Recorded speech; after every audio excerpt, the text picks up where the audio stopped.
वसुदेवम सुतम देवम कंस चाणूरमर्दनम देवकी परमानंदम कृष्णम वंदे जगत गुरु। जय श्री कृष्ण। सादर प्रणाम फ्रेंड्स, वेलकम। आज की इस वीडियो में चर्चा करेंगे नक्षत्र तारा मंडल के अंदर दूसरे नक्षत्र भरणी नक्षत्र के दूसरे चरण में जन्मे जातक का स्वभाव, टेंडेंसी ऑफ माइंड क्या होता है। बहुत ही संक्षिप्त शब्दों के अंदर मैं वीडियो का क्रक्स डिलीवर करने की कोशिश करूंगा। कल हमने चर्चा की थी भरणी नक्षत्र के पहले चरण में जन्मे जातक के स्वभाव के बारे में। पहले चरण के स्वामी होते हैं सूर्य, पूरे नक्षत्र के स्वामी जो है वो है शुक्र। भरणी नक्षत्र के स्वामी शुक्र है और भरणी नक्षत्र चूंकि मेष राशि में पड़ता है और मेष राशि के स्वामी है मंगल, तो जातक के अंदर जो एलिमेंट होता है वो होता है सूर्य, शुक्र और मंगल का।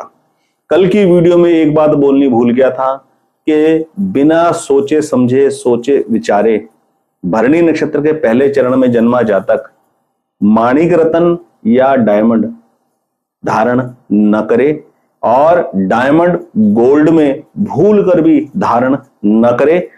लड़का लड़कियों का जब एंगेजमेंट होती है, रिंग सेरेमनी होती है, तो जनरली डायमंड गोल्ड के अंदर जड़े हुए होते हैं और वही रिंग्स पहनाई जाती हैं। तो जिन भी जातकों का कॉम्बिनेशन नक्षत्र के अकॉर्डिंगली ये होता है उनको डायमंड गोल्ड में धारण बिल्कुल भी नहीं करना चाहिए और कोई भी रत्न धारण तभी करना चाहिए यदि उस ग्रह की लॉर्डशिप लगन की, सुख भाव की, भाग्य भाव की या कर्म भाव की है। ये कल की वीडियो के अंदर मैं बोलना भूल गया था। आज इस वीडियो में बोलनी है ये वाली बात और मैंने आपको शुरुआत ही यहां से करी है। चलिए शुरुआत करते हैं वीडियो की। भरणी नक्षत्र के दूसरे चरण के जो स्वामी होते हैं वो होते हैं चंद्र। ध्यान देने वाली बात यह है, भरणी नक्षत्र जो है शुक्र का नक्षत्र है और शुक्र सूर्य और चंद्र दोनों को ही अपना परम शत्रु मानते हैं।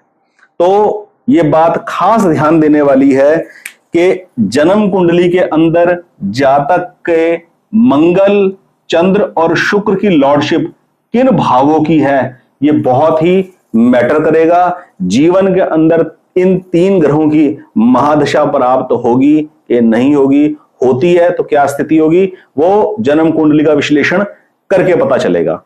मेन जो एलिमेंट है चंद्र का, शुक्र का और मंगल का, ये एक असाधारण कॉम्बिनेशन है।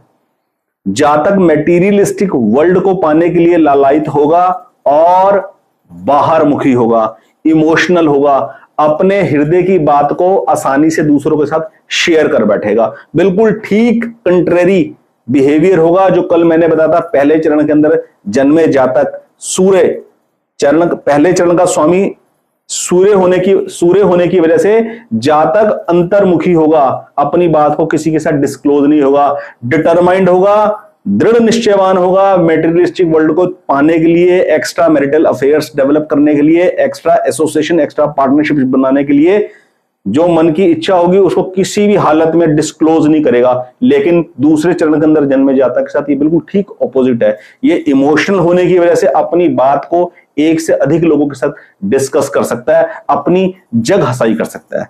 ज्योतिष का लाभ क्या है, यदि अपने परिवार के अंदर किसी जातक का जन्म भरणी नक्षत्र के दूसरे चरण में है तो उसको बचपन से ही आध्यात्मिकता की गाइडेंस, आध्यात्मिकता के चर्चा कर कर मैटीरियलिस्टिक वर्ल्ड की वैल्यू आध्यात्मिक जगत के सामने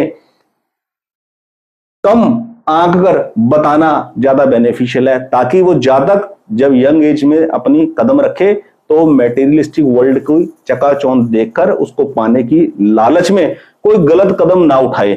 ये है फायदा एस्ट्रोलॉजी का, ये है तरीका अपने आप से दुख से प्रोटेक्ट होने का।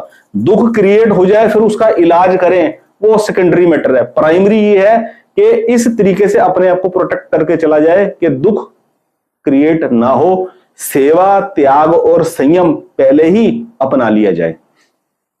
तो आज की वीडियो का क्रक्स बड़े ही संक्षिप्त शब्दों के अंदर मैं बता रहा हूं। मेष राशि के अंदर दूसरा नक्षत्र जिसके चारों के चारों चरण मेष राशि में ही पड़ते हैं, राशि के स्वामी मंगल का एलिमेंट उसमें होगा, नक्षत्र के लॉर्ड शुक्र का एलिमेंट उसके अंदर होगा, मेटीरियलिस्टिक जगत के सुख को पाने का दृढ़ निश्चयी, लग्जूरियस जीवन का शौकीन, और ये सब चीजें उनको प्राप्त भी होती हैं, और अंतर्मुखी न होकर बाहरमुखी होकर इमोशनल होकर मानसिक पीड़ा के दबाव में हल्का सा भी आने पर अपनी स्थिति को दूसरों के साथ बयान कर देना, अपनी जग हसाई कर बैठना, इस प्रकार की गलती कर सकता है भरणी नक्षत्र के दूसरे चरण में जन्मा हुआ जातक। सबसे इंपॉर्टेंट बात है ये है, चंद्र, शुक्र और मंगल की लॉर्डशिप जन्म कुंडली के अंदर किन भावों की होकर वो किन भावों में प्लेस हुए हैं, ये चीज मैटर करेगी। और जीवन में चंद्र का, शुक्र का और मंगल का महादशा प्राप्त होगी कि नहीं होगी, ये बहुत मैटर करेगी बात।